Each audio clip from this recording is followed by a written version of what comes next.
आपलं स्वागत. पाहूयात आजच्या ताज्या घडामोडी. सध्या सर्वत्र पावसाचा जोर वाढलेला असून पंचगंगा नदीने महापुराच्या दिशेनं वाटचाल केलेली आहे. राधानगरी धरणाचे स्वयंचलित 4 दरवाजे चालू झाल्याने पंचगंगा नदी धोक्याच्या पातळीवरून वाहत आहे आणि याच पंचगंगा नदीकाठावर वसलेल्या इंगळी, रुई या गावांना पुराचा तडाखा मोठ्या प्रमाणात बसलेला आहे.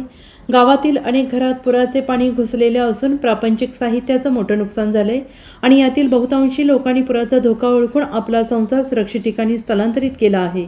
याचबरोबर येथील शेती पाण्याखाली गेल्याने पिकांचं मोठ्या प्रमाणात नुकसान झालंय.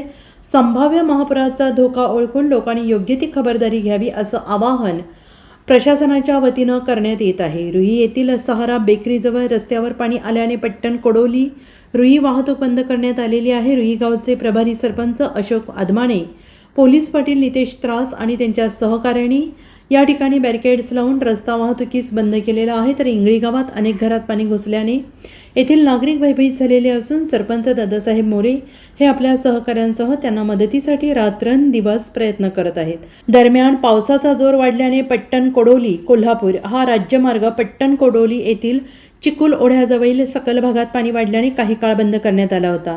पावसाच्या पाण्याने गावातील शब्बीर मुल्ला, राजेंद्र कुंभार यांच्या घरांची मोठ्या प्रमाणात पडझड होऊन लाखो रुपयांचं नुकसान झालेलं आहे. सतत पडणाऱ्या पावसामुळे आता तर बासकरवरून रजा असं म्हणण्याची वेळ लोकांवर आलेली आहे.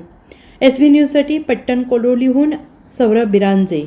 राजकीय, सामाजिक, आर्थिक असा सर्व घडामोडींचा आढावा पाहायला विसरू नका SB न्यूज चॅनल आणि नक्कीच सबस्क्राईब करा.